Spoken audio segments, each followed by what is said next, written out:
Kryeministri Edi Rama ka zhvilluar një takim me gratë dhe vajzat nga i gjithë vendi me rastin e 8 marsit, ditën ndërkombëtare të gruas. Kreu i qeverisë tha se gratë janë të përfshira në të gjitha nivelet e vendimarrjes dhe kjo është merit e Partisë Socialiste. Kryeministri Edi Rama ka komentuar arrestimin e ish zyrtarëve të Partisë Socialiste gjatë një takimi me gratë, ku ju drejtua mos i dëgjoni ata që thonë u kapën të gjithë. Rama u shpreh se duhet të jenë krenare për ato që po ndodh në luftën kundër korrupsionit, teksa shtoi se kushdo që mundohet të hajë të tjerët mbas shpine, të shkojë aty ku e meriton. Këneta shpërthen, këneta politike, këneta mediatike shpërthen çdo natë.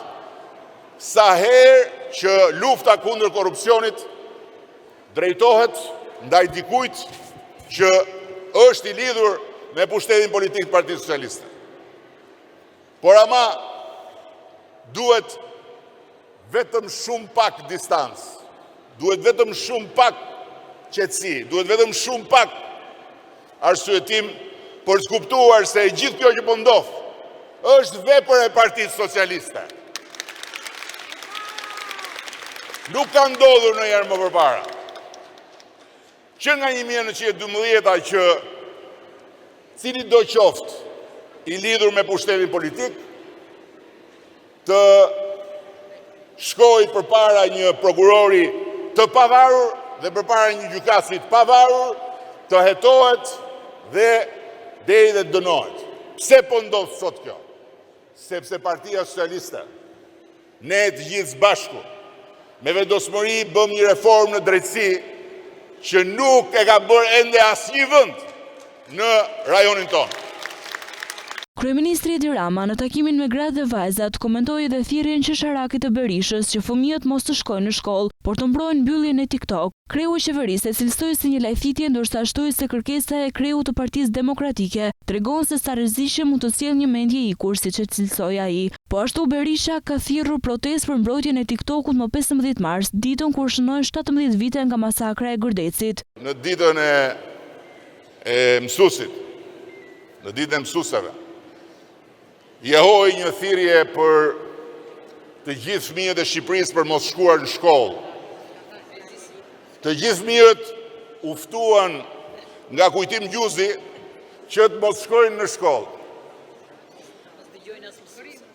Dhe prindrit u ftuan që të mos i lënë fëmijët të shkojnë në shkollë.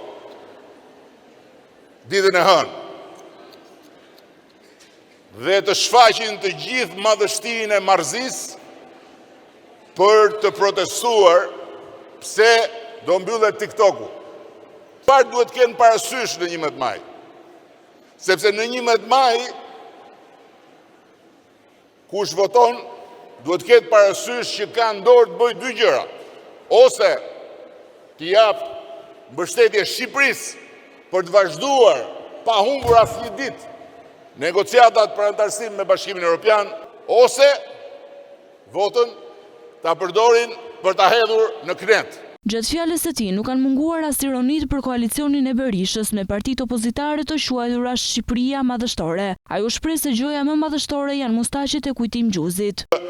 Kanë grumbulluar të gjitha rraqet mashkullore të Shqipërisë në emër të një madhështie që Zoti e di se ku është, se gjëja më madhështore që unë shoh në ata anë janë mustaqet e Kujtim Gjuzit. Po, e vetmja gjë madhështore. Shikojeni mustaqet e Kujtim Gjuzit dhe aty e keni kartvizitën e madhështisë së asaj bauleje me rraqe. Kryeministri deklaroi se më 11 maj Shqipëria ka sfidën për të mos humbur as një minutë kohë për të bërë pjesë e Bashkimit Evropian, është reale edhe në duart tona.